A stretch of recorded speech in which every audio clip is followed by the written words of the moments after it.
It's very loud outside my office.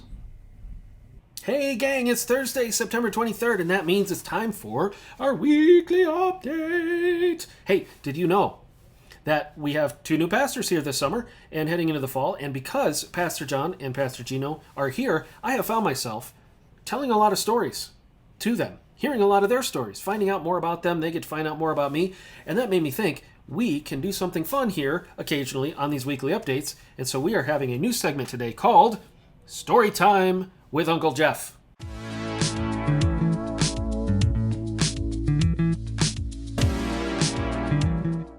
Once upon a time, there was a pastor, and he was a very happy pastor. He had worked very hard to get to a point where things were going smoothly in his life and in his ministry. And he was a reasonably good preacher, and enough people were coming that there had to be another location where he would go and preach there as well, because they couldn't all fit in one location. And he was financially secure and impacting a lot of people. He was a very happy pastor, and he was making disciples, and people were coming to faith. And then one day, that pastor couldn't get out of bed. The doctors said, "You have had what we call a nervous breakdown. You have anxiety disorder. You had a panic attack." And that pastor said, "Am I broken? Did my brain break? What happened? I understand the Bible. I have good theology. I live by the power of the Holy Spirit. I know Bible verses. I can pray. Why can't I think my way out of this? Why doesn't it just go away because I think the right things?" And the pastor was very confused, and he was very worried that people might think he was weak because he couldn't get up and do his job sometimes. And he needed to take a long break. So he took a 3-month break to try and get his head screwed on right again. That pastor's name was Charles Spurgeon. And also me. That's part of my story. That happened to me back in 2018. And it took me a long time to get put back together. And it changed my perspective on mental health. It changed my perspective on ministry. And the thing that helped me the most was when I made the decision not to hide that story. When I made that decision to tell the church that. I had pastor friends say, "You can't tell people that. They won't respect you."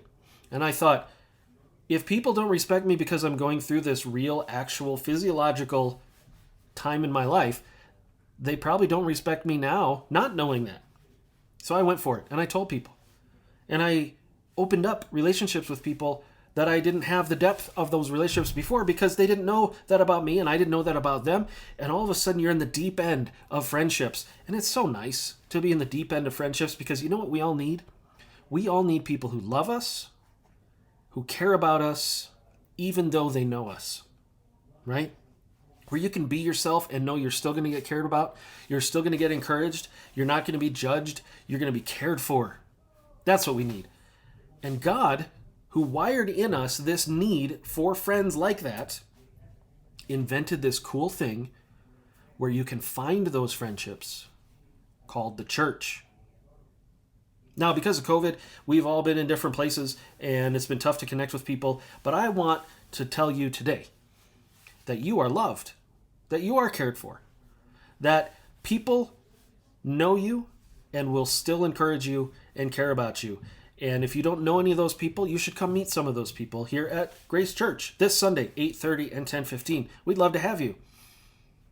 Mental health is a real thing, and it has changed me a lot, and it has made me more sensitive to maybe what other people are going through as well.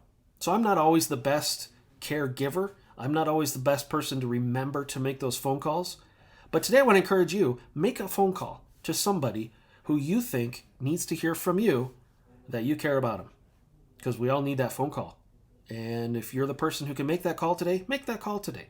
Come be a part of what we're doing here at Grace Church. One of the things that's happening this Sunday, yes, that's this Sunday, September 26th. That's the 26th of September, Sunday. After our second service, we are having a get-together with food, a big meal together where we can get to know each other and take those relationships from, "Hi, how are you? I'm fine," into the deep end of hearing some of our stories, sharing stories with each other so we can get to know each other better and know how to support each other better.